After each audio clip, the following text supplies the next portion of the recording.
Tonight, we travel back to a time when the very idea of splitting the atom was as thrilling and as terrifying as staring down a dragon in a dark cave. You imagine yourself in a cluttered laboratory filled with the soft crackle of Geiger counters and the faint, eerie glow of radium, that mysterious element Marie Curie painstakingly isolated from tons of pitchblende ore. Her discoveries of radioactivity weren't just headline-grabbing scientific triumphs. They were the first flickers of light on a path that would eventually lead to unimaginable power, both creative and destructive. The air in those early labs must have felt electric tingling with the unknown. Some early experimenters even reported phantom radioactivity, puzzling bursts of energy they couldn't quite explain, like ghost whispers from the atomic world itself. It's the kind of thing that keeps scientists up at night, and maybe you too if you're the curious type. As you settle in, you notice the texture of the pages of old scientific journals, the scribbles in margins, debating whether these ghostly radiations are experimental flukes or hints at deeper secrets. Historians still argue whether these early radioactive phenomena were fully understood or even properly documented. After all, the concept of an atom splitting was almost heretical, a tiny world inside matter, suddenly capable of releasing energy that could rival the sun. And yet it was here, in these dusty, crowded spaces, that a revolution quietly stirred. The discovery of radioactivity in the late 19th century was not just a scientific curiosity, it was a Pandora's box waiting to be pried open. Some scientists felt the thrill of discovery, others the weight of responsibility, sensing that their work might one day alter the fate of humanity. You might chuckle now, imagining these brilliant minds in their tweed jackets fumbling over their lab equipment and sometimes even accidentally irradiating themselves, the very picture of unintentional pioneers. The faint smell of chemicals lingers in the air, a reminder of hours spent mixing, measuring, and hypothesizing. And amid all this, the story of Marie Curie stands out, a woman who, despite skepticism and countless obstacles, managed to carve her name into history. Her notebooks, still radioactive today, are a testament to the tangible power lurking within the atom. It's ironic, isn't it, that this quiet, almost poetic discovery of glowing powders would eventually lead to the roar of explosions heard across continents. So tonight, as you let your thoughts drift among those early laboratories, remember that every towering technological achievement begins with small, often imperfect steps. From Curie's lab to the cafe debates among physicists, the foundations of nuclear science were laid not with fanfare but with patient, painstaking inquiry. Before we begin, if this little corner of calm has brought you any comfort, feel free to like the video and subscribe, only if it feels genuine to you. No pressure. I'd also love to hear from you. Just drop a comment with where you're listening from and what time it is. It's always special to know we're all quietly gathered here from different corners of the world, like a family, scattered but still connected. Alright, now go ahead and dim the lights, maybe turn on a fan or a soft hum in the background, something that feels like home. Nestle in, get cozy, and let's ease into tonight's story together. You find yourself swept forward into the late 1930s when the scientific world crackled with an electrifying discovery that felt like a secret, whispered just to the most curious ears. In Berlin, Otto Hahn and Fritz Strassmann, tinkering with uranium, stumbled upon something unexpected. The uranium nucleus could be split, releasing a staggering amount of energy. Meanwhile, just across the border, Lise Meitner, an Austrian physicist, forced to flee Nazi Germany because of her Jewish heritage, worked tirelessly with her nephew Otto Frisch to explain this mysterious nuclear fission. It's a story tangled with intrigue as credit for the discovery bounced back and forth, tangled in politics, personalities, and the shadow of war. Historians still argue whether Hahn should be celebrated alone or if Meitner's critical insight has been unfairly overlooked, a debate that sounds like the academic version of who really invented the sandwich. Imagine the labs, the hurried letters, the clandestine meetings, all against the backdrop of a Europe inching closer to conflict. The air was thick, not just with chemical fumes, but with tension. Scientists debated furiously, some with a hint of excitement, others with a heavy dose of dread. Here was a power so immense it could change the course of history, but it was still trapped in theory and delicate experiments. What added a quirky edge to this scientific saga was the strange rivalry among the German and Allied scientists. German physicists focused on precision and secrecy, often underestimated the urgency their discoveries demanded, while Allied labs buzzed with a frantic energy spurred by the growing threat of fascism. It was as if the race for the bomb had begun on a chessboard where every move carried global consequences. You might smile at the thought of the scientists' personalities clashing, brilliant minds with stubborn wills, sometimes competing over who would secure the next grant, or who could isolate a new isotope faster. It's easy to picture heated debates breaking out over coffee, with someone dramatically slamming a fist on the table, perhaps exclaiming, "If we don't figure this out, the Nazis will beat us." That sense of urgency propelled the science forward, even as the moral implications simmered in the background. Amid all this, the discovery of fission shifted the entire trajectory of physics and warfare. Suddenly, splitting the atom was no longer a curiosity, but a looming reality. Yet it was still wrapped in mystery. Scientists were scrambling to understand how to harness that released energy and, crucially, how to control it. And then there was the quirky fact that the very element uranium was more like a natural puzzle box containing isotopes that behaved differently, a detail that would soon become a linchpin in the bomb's development. So as you imagine the whirl of activity in those years, remember that this chapter of history blends brilliant science with human drama, political intrigue, and a sense of both hope and dread. And just like that story about phantom radioactivity, it reminds you that beneath every breakthrough lies a tangled web of facts, myths, and passionate debate. Now you step into a bustling American university campus, alive with the footsteps and ideas of brilliant minds uprooted from their homes by the gathering storm of war. The refugee scientists, mostly European physicists who escaped the rise of fascism, arrive with heavy suitcases and even heavier knowledge. They bring with them not just theories and formulas, but also sharp personalities and the occasional cultural clash that spices up the scientific stew simmering in the United States.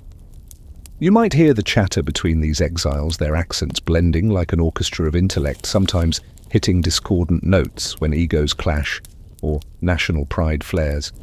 And then there's the famous myth, whispered and repeated as if Einstein himself had personally assembled the bomb like a master chef cooking up destruction in a secret kitchen.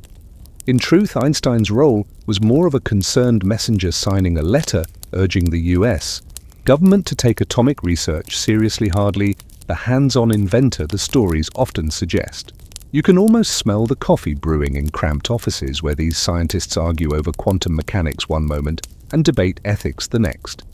The mood is heavy with urgency but sprinkled with humor as these refugee minds adapt to new labs, new languages, and a new culture. The personalities vary wildly. Some are meticulous and formal, others irreverent and playful. It's here that you might chuckle at the eccentricities like Enrico Fermi's fondness for practical jokes or Leo Szilard's habit of carrying a notebook full of wild, sometimes wild-eyed ideas. The mixture of determination and human quirks makes the story vivid, almost like a quirky sitcom set in a high-stakes drama. Historians still argue how much these refugee scientists accelerated the bomb's development versus the work of Native American researchers, or how much their collaboration was hampered by political suspicion and wartime paranoia. But what is undeniable is that the convergence of these brilliant minds in the US created a fertile ground for innovation that might never have happened otherwise.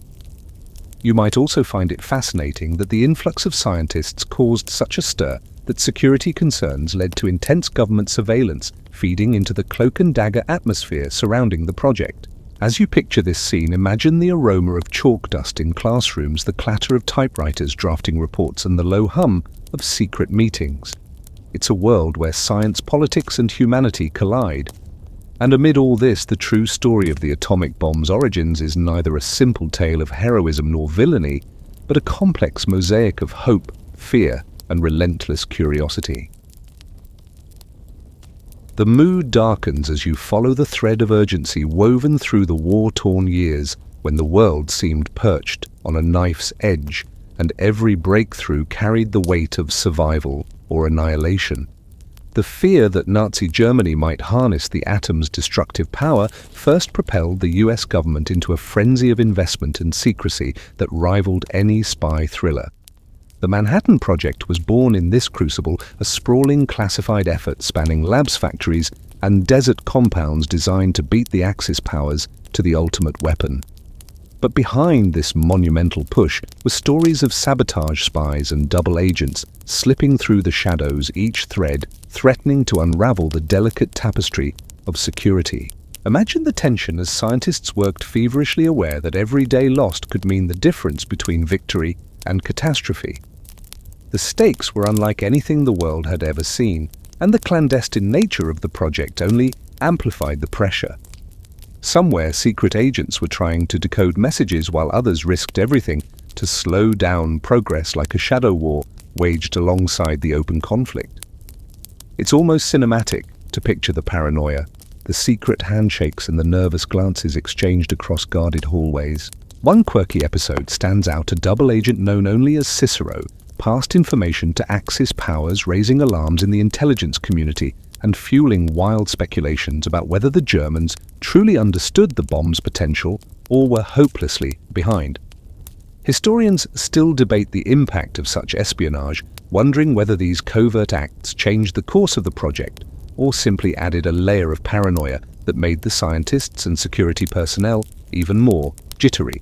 You might pause to consider the absurdity of some security measures. Scientists assigned code names, project details buried under layers of misinformation, and entire towns created in secrecy where nothing was quite what it seemed.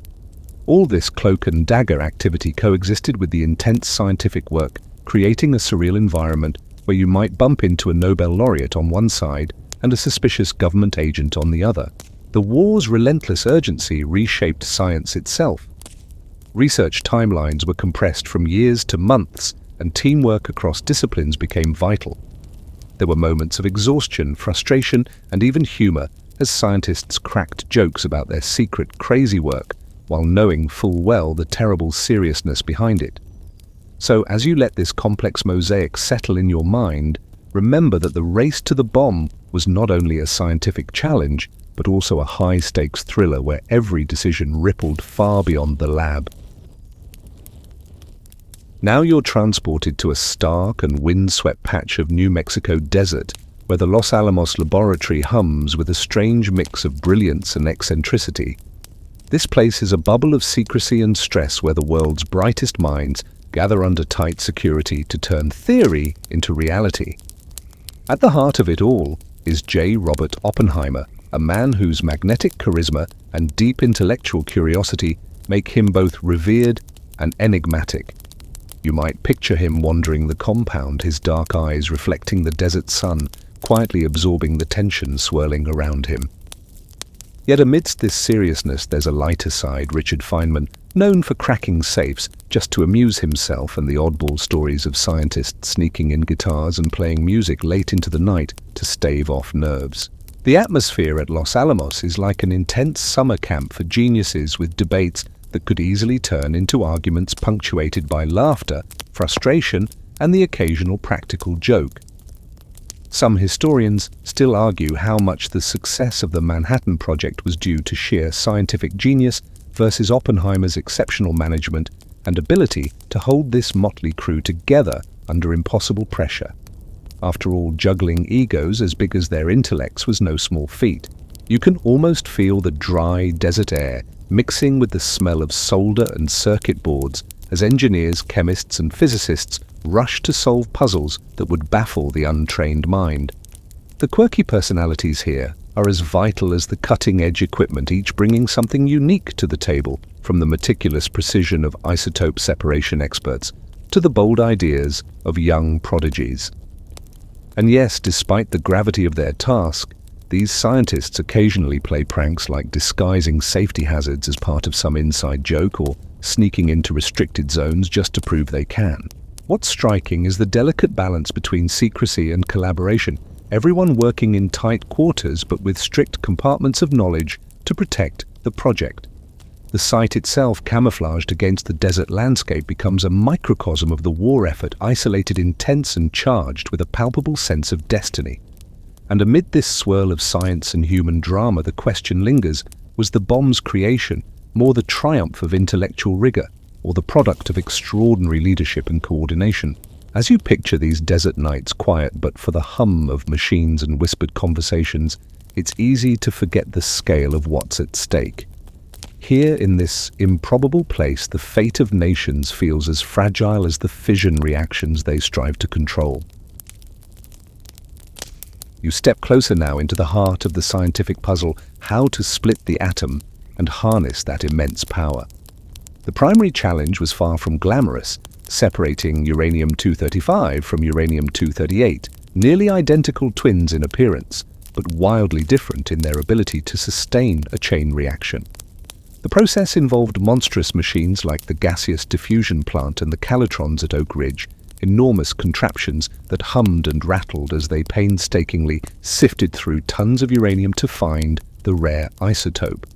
Imagine the sheer scale of this effort: industrial giants consuming enormous amounts of energy just to separate these invisible particles, an almost absurdly delicate dance between physics and engineering. It's the kind of detail that makes you grin thinking about how this near-invisible work was the backbone of one of history's most devastating weapons.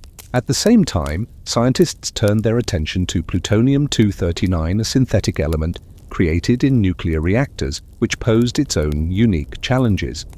The production and purification of plutonium were labyrinthine puzzles riddled with unexpected obstacles, like the baffling xenon poisoning problem that nearly shut down the reactors.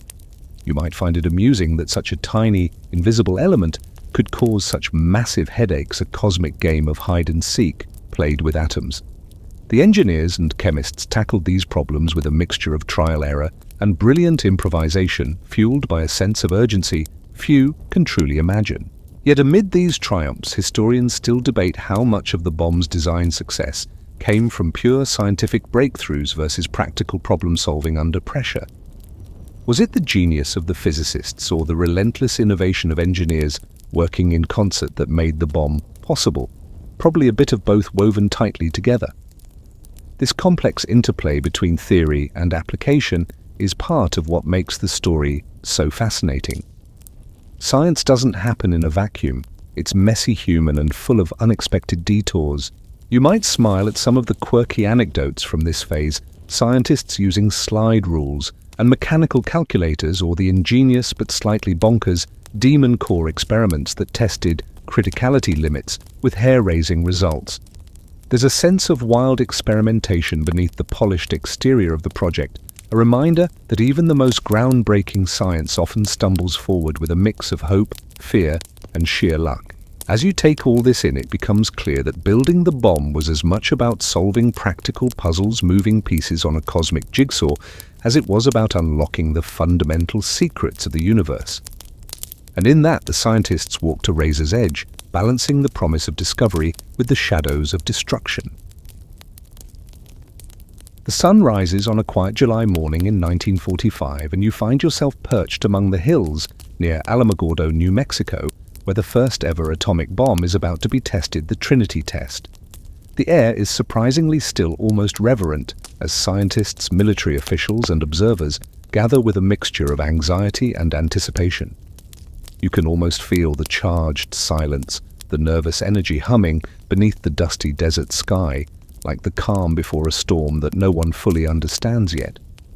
When the bomb detonates, the resulting flash lights up the horizon brighter than 1,000 suns, followed by a thunderous roar that seems to shake the earth itself. The moment changes everything, marking the beginning of a new atomic age. Yet the test was not without its strange aftermath. Some witnesses reported eerie green flashes and lingering, shimmering waves in the air, almost like the desert had been touched by some alien force.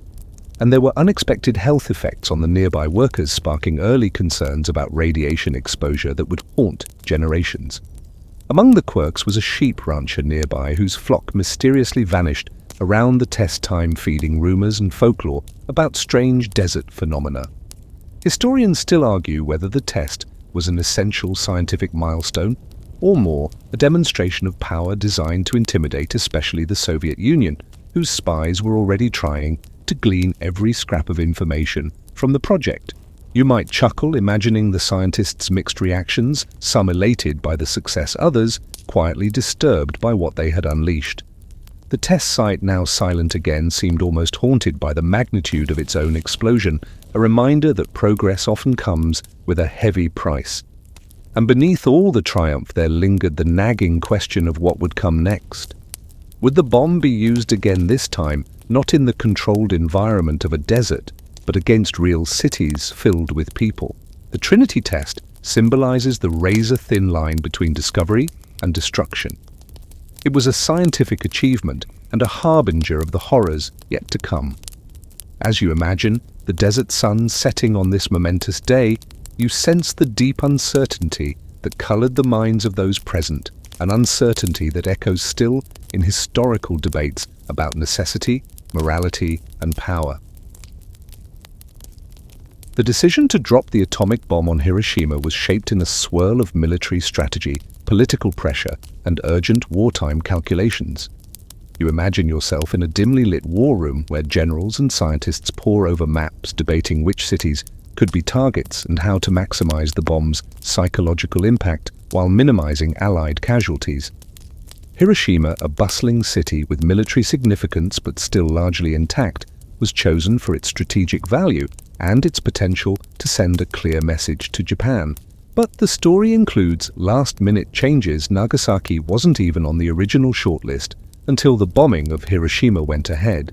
The tense choreography of reconnaissance flights, weather forecasts, and aircraft preparations created a moment teetering on the edge of irreversible history. There are haunting stories about those final days, accounts of people going about their daily lives unaware that the fate of their city was hanging in the balance.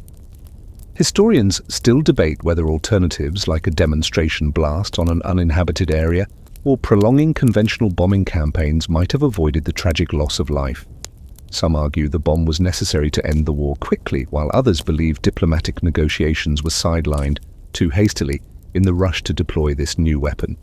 You might find it striking that many military planners had no clear idea of the bomb's full destructive power until after it was dropped, relying on theoretical estimates and faith in their scientists. Picture the eeriness of the moments before the attack, the calm over Hiroshima's skyline, the blaring sirens that barely had time to sound, and then the blinding flash that transformed the city in an instant. The aftermath is often described in chilling detail, yet you can also sense the stories of resilience and survival amid the ruins. This mix of devastation and human spirit complicates the historical narrative, making it hard to settle on simple conclusions.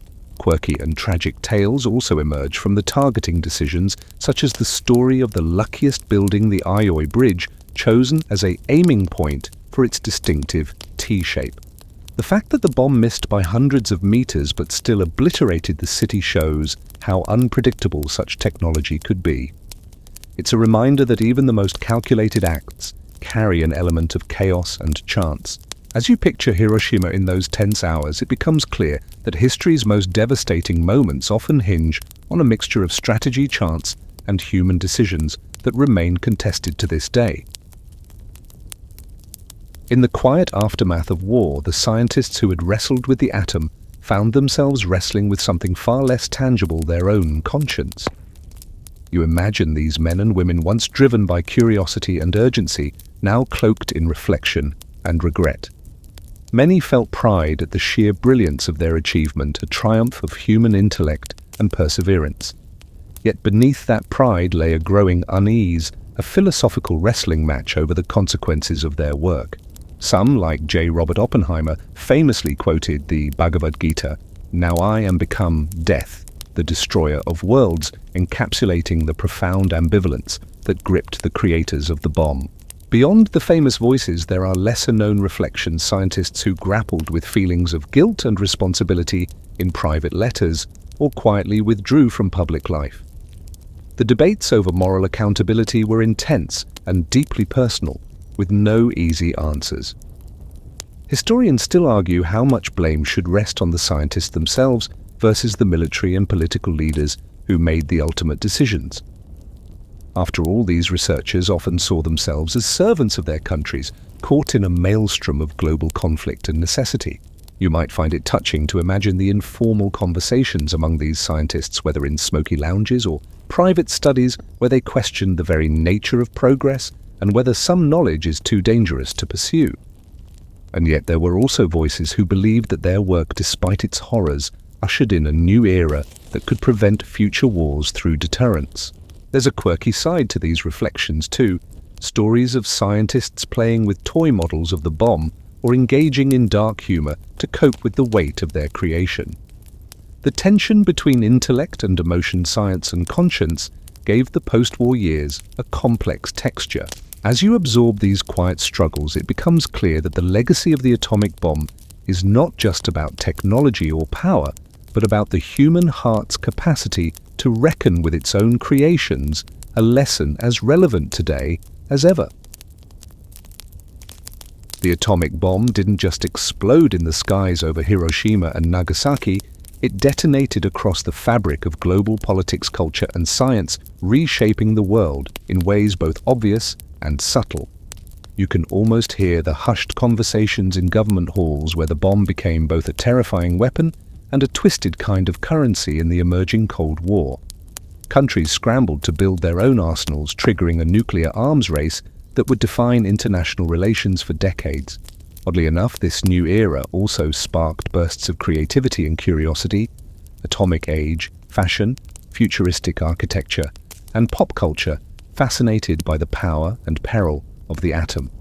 It's almost amusing to think how something so destructive inspired such playful optimism, a contradiction historians still explore. In the corridors of power and science alike, the bomb transformed not only military strategy but also scientific research itself. Governments funneled massive resources into physics and engineering, pushing the boundaries of technology, while scientists debated the ethics of their ever-expanding creations. The Cold War also birthed curious anecdotes like spies disguised as ice cream vendors or covert operations so bizarre they seem lifted from spy novels. Historians continue to puzzle over whether the bomb ultimately prevented another world war by deterring direct conflict, or if it prolonged tensions and the shadow of global destruction. You might smile at the strange cultural phenomena that arose: atomic-themed cocktails, children's toys shaped like rockets, or even the brief craze for atomic gardening, where seeds exposed to radiation were cultivated in hopes of creating superplants. This blend of fear and fascination highlights the complex human response to the bomb's legacy. As you reflect on this sprawling aftermath, you sense the deep ambivalence woven through history, a technology that promised power and progress, yet threatened annihilation. The lessons from this era ripple into today's world, reminding us how scientific breakthroughs come with moral and political weight that lasts far beyond the flash of the initial explosion. And so as you close your eyes tonight, consider this. The atomic bomb's story is not just one of destruction, but of humanity's ceaseless quest to understand and control forces far greater than ourselves. Now, as your eyelids grow heavy and the day's noise begins to fade, let your mind settle into a quiet space. The story of the atomic bomb is a tapestry woven from light and shadow, from human brilliance and profound sorrow. It reminds us that the pursuit of knowledge carries a delicate balance, a dance between curiosity and caution, creation and consequence. Breathe deeply, feeling the soft rhythm of your breath like the steady pulse of history, itself moving onward, yet always present. Imagine the desert skies vast and calm as stars slowly emerge, whispering tales of past and future. In this moment there is no rush, no urgency, just the gentle unfolding of time and the quiet hope that wisdom accompanies power. The echoes of that first explosion ripple softly into your dreams, a reminder that even in the darkest moments, there is space for reflection, learning, and eventually peace. Rest now with the calm assurance that tomorrow brings new light and new understanding.